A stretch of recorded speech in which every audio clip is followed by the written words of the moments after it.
Hello, it's Deborah from the attic, and today I have a very belated planning journal for January 2020. Let's just take the book out of the cover. This is a cover that I made specifically for my own journaling activities, and it's got four, you can see the holes there, it's got four elasticated strings so you can add extra books, and I've got all sorts in here. Oh, that's a picture that I did that I must tell you about sometime. And my watercolour experiments are all contained in here as well, and I have a video showing you how to make this. I'll provide a link up there because it's proved to be very popular with people. So this is where I keep all of my journals. So it might be my regular monthly bullet journal, or it might be an ideas bookmark. That's something else that I'm going to show you how to make as well, or maybe my ideas book where I capture sort of plans, thoughts, ideas, etc, etc. But that's what the book is, and it contains quite a lot, as you can see. But today I want to focus on this one. Let's have a quick recap on how December worked out before I show you how I've done January. So in December I changed my layout a little bit, so each month I'm playing with my layout and seeing what works. So in December I added lines to separate out the weeks, which was a suggestion that came from a couple of people on the video that I did for December, so thank you for that advice. It really did help break the month down a little bit. And I had a meal planner that was folded over, because in here I had a list of all the cards I wanted to send along with the gifts I planned to give, and I needed to keep that a little bit secret, so that was hidden in a folded page. And then I used the flip side of that for my habit tracker. On this page I had 3 sections for video ideas, recipes and thoughts, so that might be inspirational thoughts or whatever, and then I had my week broken down into blocks, and then a line a day just so I could look back on the month and think, well, I have achieved something, because here it is, I've written it all down. And actually this was really popular, just one line for each day to say what's been achieved, what's been done. Really good. I found that wonderfully helpful. On my habit tracker I found that very helpful as well, to indicate just how bad I am at keeping good habits. But that was one of the reasons I wanted to do this, was just to see how consistent, how inconsistent, was I better at keeping good habits over the weekends or through the week or whatever. So I've now got a little map built up from the previous months as well of how good, bad or indifferent my habit tracker is.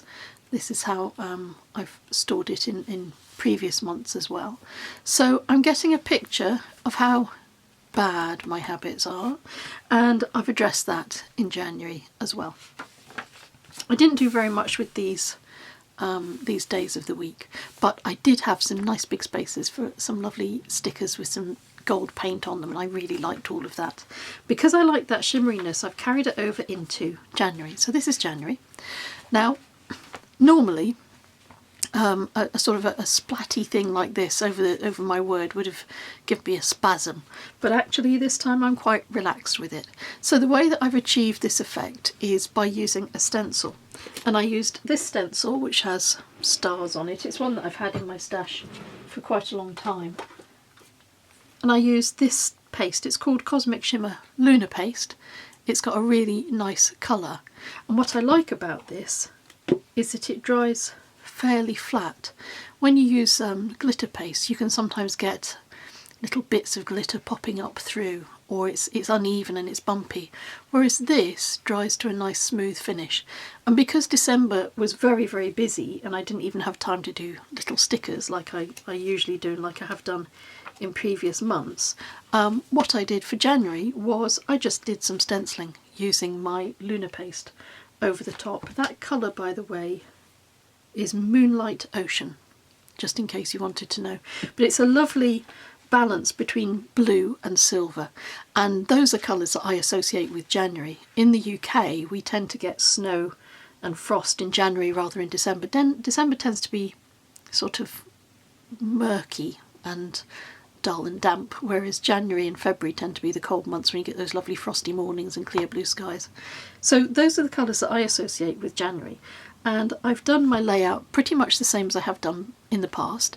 I've got my every individual day here so I can see at a glance what's coming up. I've got my meal planner here. I've got some video planning here. Now these are different. You'll see that I've broken up these weeks with each Monday having a little blue line, and I've carried it over towards my meal planner. But for my video planning, I tend to upload my videos. I try and upload my videos every Friday. So every Friday you will see a brand new video from me, and it tends to be a mixture of 3 kits that I do during the month. I try and put up a couple of journaling videos, and I also try and do once a month at least, I do this little journal video, which is more of a share. It's not a tutorial, this is just me sharing how I'm getting on with my bullet journaling, because I'm new to it and I'm finding my way through, and I'm finding what works for me and what doesn't work for me. So my video planning is here, and then I have a page for ideas, recipes and thoughts. And I've already carried some things over, some thoughts I've carried over from December, because I didn't get time to think about them. And then on the bottom of these boxes I add some washi tape as usual. This is a nice washi tape that matches in with the other colours that I've chosen for my book. And I've done some watercolour painting, so this is watercolour, these lines, and then these boxes are a light, a medium and a dark watercolour as well. I've added one new extra page, which is called Anything Splendid. So this replaces my 4-box week, my 4-box monthly shape on this page, and I've just said Anything Splendid will go in here. Now this might be quotes, this might be authors that I want to read, this might be ideas or things I've discovered, and I want somewhere to just capture those. And that means that each month I can go back and I can see how splendid the month was. Well, that's my idea behind it anyway. And here I have my line a day page again. So I'm going to be continuing this because I thought this was really, really useful, and it makes you appreciate that when you think you've had a lazy day or you haven't achieved anything, when you look back over the previous months, you see just how much you've got through. It's quite inspirational. I was really pleased with this one.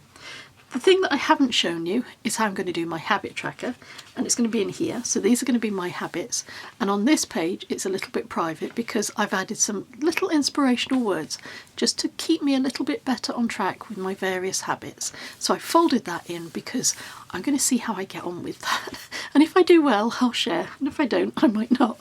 But that is how my January journal is laid out. So just a quick share. I hope that you're doing well with your bullet journals if you're having a go at this for the first time as well. If you're more experienced, by all means pile in with your observational comments and your handy hints and tips, and then we'll all learn together. In the meantime, I'm going to wish you all a very, very happy new year and a very successful 2020.